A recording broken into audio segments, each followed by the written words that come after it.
The expanding populations of feral hogs are a significant concern to farmers, livestock producers, natural resource managers, and animal health officials. Free-ranging herds of these swine are located in at least 40 states. They cause extensive damage and disease threats to public property, native ecosystems, livestock health, and human health. But to find out why this threat is expanding so rapidly, we need to start at the beginning. The feral hog and/or wild boar is not native to the U.S., and so they were brought here, dating back to as far back as the 1500s, brought over by Hernando de Soto and other explorers. And then over time, the way people hundreds of years ago managed livestock, pigs were managed very similarly to the way we manage cattle today, in that a lot of them were free-ranging. And so you have the combination of some of those getting loose and becoming feral and naturalized in the wild, and then you have people intentionally bringing them over, the wild boar, the Russian or Eurasian wild boar, bringing them over for the purpose of hunting. And so they were intentionally colonized in certain areas, and then those populations would hybridize. And so that's where you start seeing these pockets starting, hundreds of years ago, you start seeing these pockets of wild boar and feral hogs, and that's kind of how it got started.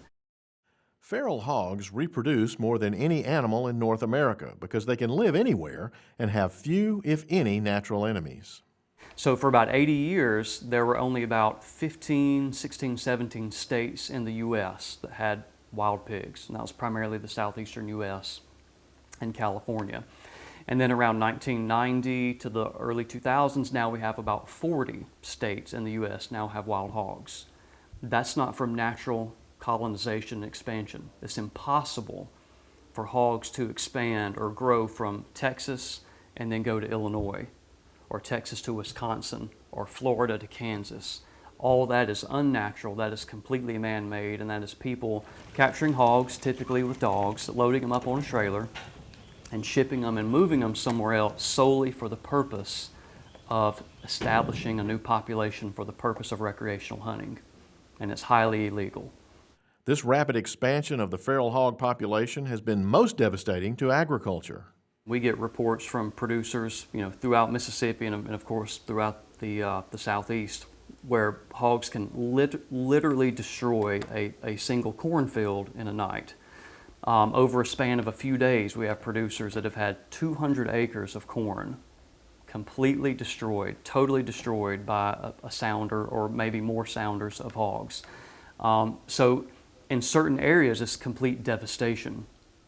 So some crops are completely lost. The producer replants, it's completely lost again. So some places, it's literally changing what farmers can plant and where.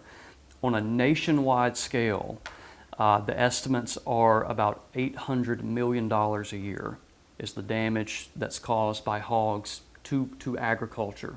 Tangible cost to agriculture, damage like that.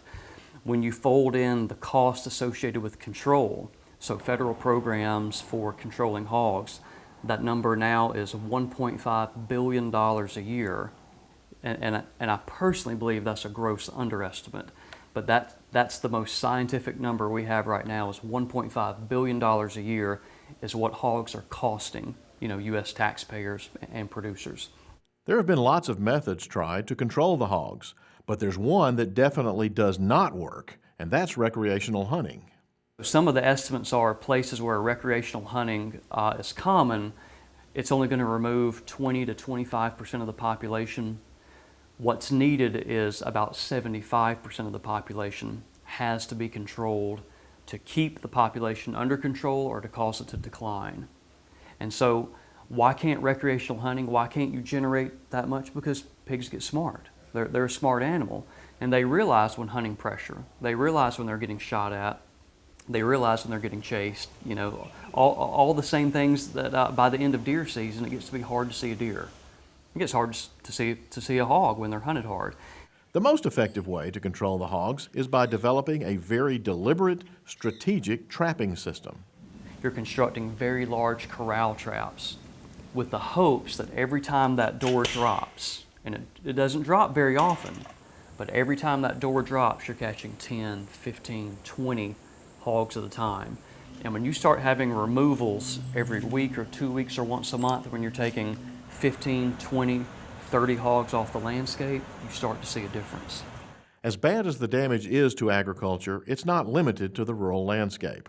There have been recorded instances of wild swine rooting through suburban areas, digging through gardens, destroying golf courses and city parks. And though it doesn't happen very often, feral hogs can directly infect people with diseases like brucellosis and pseudorabies.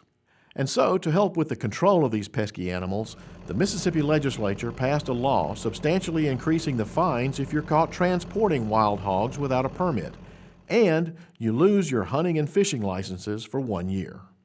But what we want to try to make them aware that it's just not farmers that need to be concerned about this, it's everybody needs to be concerned about it.